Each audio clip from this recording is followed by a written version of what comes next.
Excellent. So I'm excited about being here. I turned 50 last week, so I'm excited. The reason I'm excited about that is that when I was in my 20s, I heard a radio program, and in it they were discussing, now this is a long time ago obviously, in it they were discussing that when you get to 50, you're no longer seen as weird, you're seen as eccentric. And for 30 years since then, I've been excited about saying anything I want and just getting away with it. And so now was my chance. That's the way I see this.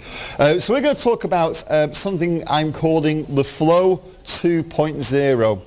And I'll explain what I mean by the Flow 2.0. As Chris got up, he shared something, which is that we have a plan, a strategy on Pais for the way that we disciple people. But he gave me a problem. The strategy looks like this, which I know will mean very little to most of you. But essentially, this is a list of different positions in our organization. And each white line represents what we call a lock or part of the flow. In other words, it's a package or a pack or a method to disciple somebody. So in other words, everybody in our organization is being mentored by somebody and is mentoring somebody according to these packs. But there was a problem. And the problem I had was this, was that most of the time these were packs that I wrote and that people used. So in the year 1999, I set up something called a mentoring academy, and people would come, and because my church couldn't afford to pay me and Pais couldn't afford to pay me, people would come and they'd be mentored by me and they would pay me to mentor them. So I created all these packages and we've been using them and many others ever since. So right now in different parts of the country, in different parts of the world, there are people using these mentoring packages, which is great, it's really good. But there are two problems with it. And the two problems I've been thinking about and trying to create an idea for. The first problem was this, was that they were doing what was my ideas. So let's say it was Mike, and Mike wants to mentor somebody. He's got all these mentoring packs, but all the teaching are my mentoring ideas, my teaching. So I wanted something where, how can I give people something where they can do the same thing but teach what they want to teach? So if somebody's a pastor or a youth pastor and they're teaching a series, rather than just being able to teach a series to a group of people, how could I give them some kind of way of working out how can I disciple somebody in this teaching, my teaching, rather than Paul Gibbs's teaching? So that was one of my problems. The second problem was it was a little bit complicated as well. So I had three values I had to think through. The first was this. How do I make the flow transferable? How do I create something where anybody can use it? I was asked to speak about the flow at a church recently. I went to meet them and their directors and their leaders. And what I realized is so little discipleship has happened over the last few decades that even what I was teaching them was brand new. The idea of discipleship. These are church leaders, couldn't get their mind around what we were doing on Pais. So how do I do something that's transferable? And I had three values. The first one was this. It needs to be experience that leads to education. What was happening was, even though our premise is you take somebody on an experience and then you educate people along the way, rather than this idea that doesn't work, which is I'm going to educate young people, I'm going to educate my congregation, and then fingers crossed they'll go out and practice it. We've been trying that for a long, long time. It doesn't work very well. Much better to take people on experience and they'll ask you questions. So that was one of the values I wanted to make sure was in it. And one of the problems I had with these mentoring packs was that people would just literally do the educational part of it. There was nothing in the pack that kind of forced them to take people on an experience. So that was one of the things I wanted to change. The second thing is that teaching changes little, restructuring does. Another thing I think that's at the back of our minds that doesn't work very well is this idea that if we preach something well, it will change people. And if people aren't being changed, then I just need to get better communication, or maybe it's because people just don't want to learn. In actual fact, how we restructure things makes a big, big difference. And often that's the thing we don't want to change. We want to become better communicators, but we don't want to change the status quo because that's hassle and that's problematic. And when you change something, you can't just cram more things in, something has to go. So I had to think about that. How does this restructure, how does this change the way that a leader might disciple their leaders? How does this change the way that a home group leader disciples members of their home group?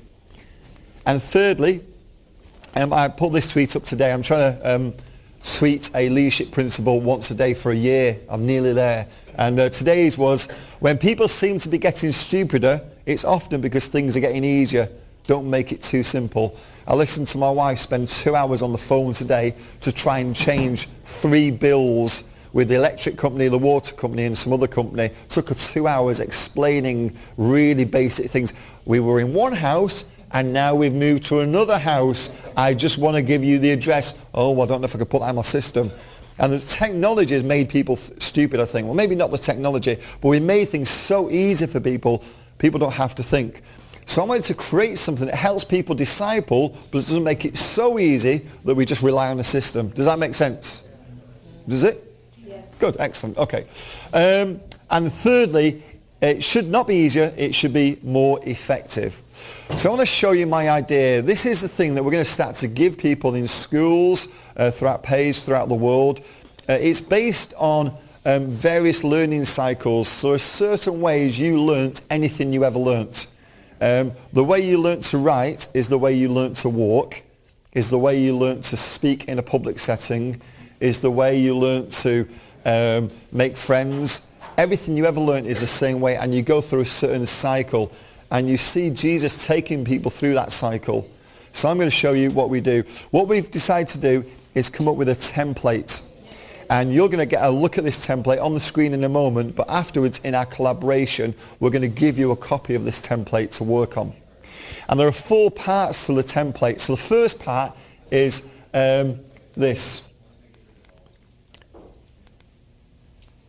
Experience it. So what we will say to people working with us is this: if you're going to disciple someone and you've decided what you want to teach them, the first thing you need to do is to invite them with you on an experience where they get to see you do that and they get to have a go as well. I'll give you an example, a couple of examples of this in a minute. In fact, let me give you an example now. So when I was talking to a church about this, they were like, well, how does this work? And I went around asking what different people did on the leadership team, and the first guy said, well, I do hospital visits. And the pastor said, yeah, we're very proud of him. He does a fantastic job. He goes into hospitals, prays for the sick. People really feel ministered to by him. And my question was, well, who are you training to do that with you? Well, nobody really. So I said, well, have you ever thought about inviting people to come and experience that with you? Well, no, because normally what they would do is they set up a classroom situation to teach people how to do it. But I said invite people. So the first thing we do is we invite people. And then what we do is we have this little target. And the first thing is done before we go on the experience, which is we agree with the person, what is our goal? What is our goal? In this case, he said, when I'm in there ministering to people, I'm often trying to hear God's voice, hear God guide me in the words I'm saying to the people I'm ministering to. So the goal might be to learn to hear God's voice when we're ministering to people. And then you go on the experience. After the experience, you do 2 things. The first is you get the mentee to write down what they saw you do, and then secondly to write down what they did. They simply write down what they saw you do, and then secondly they write down what they did.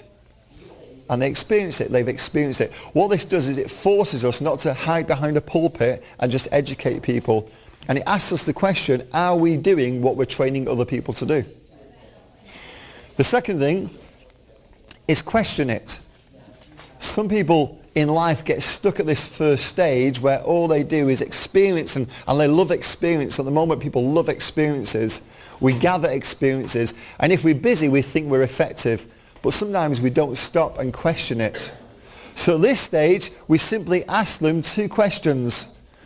On the left hand side we want you to write down the things that you did that were effective when you think about the goal you've just wrote above.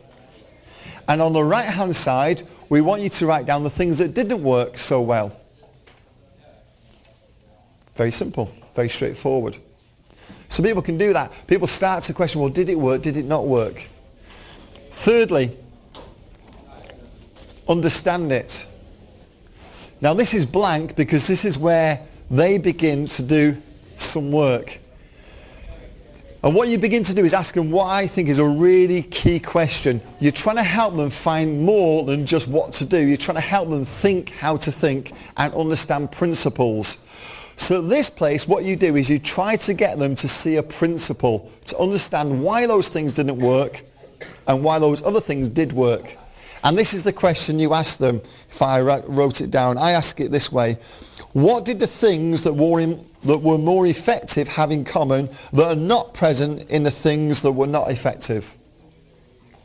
So what do the things on the left-hand side have in common that you don't find in the things on the right-hand side, and vice versa? And then come up with a principle. And the way we ask them to come up with a principle is this. Think of a diagram to explain that principle. Think of a picture to explain that principle.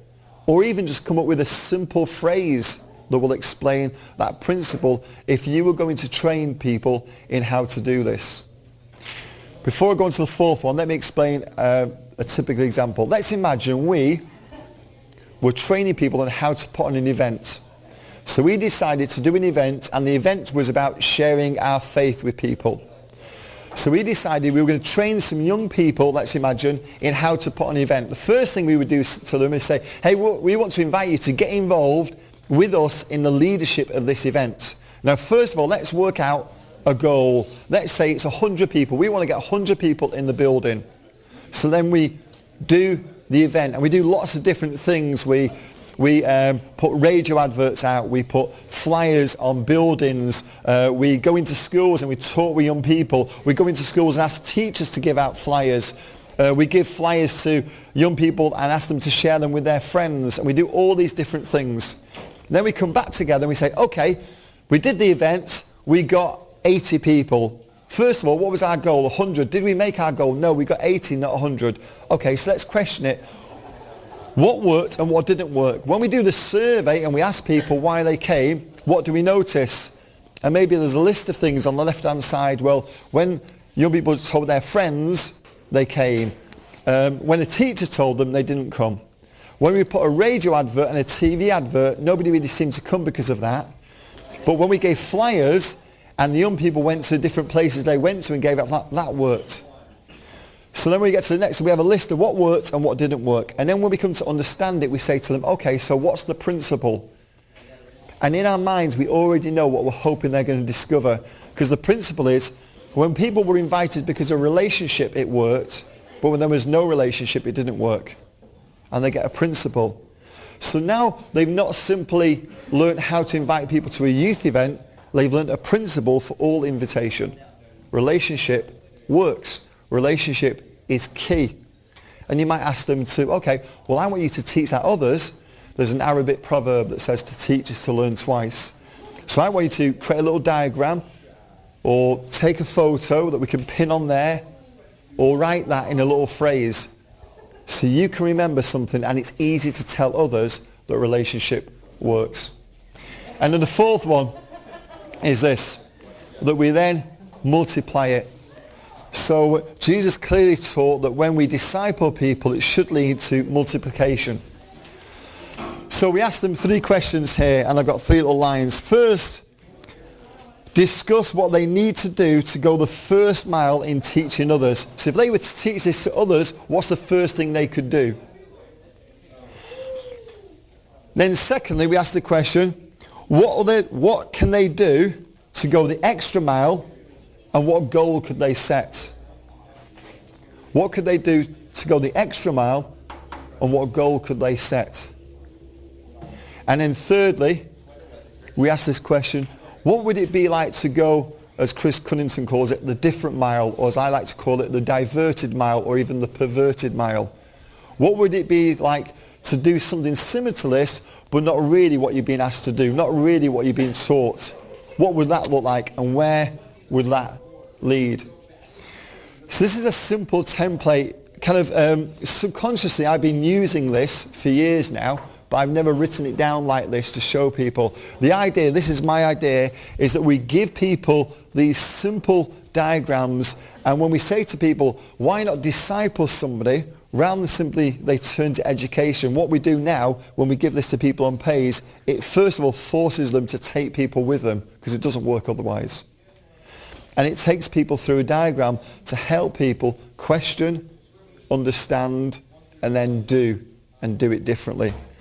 That's how you learn. It takes us from unconscious incompetence through conscious incompetence to conscious competence to unconscious competence, which is the way we learn anything.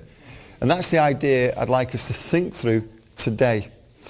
So you could apply this to pretty much anything you would like to teach. In a second, Chris is going to come up and explain what those different things are. So thanks, Chris.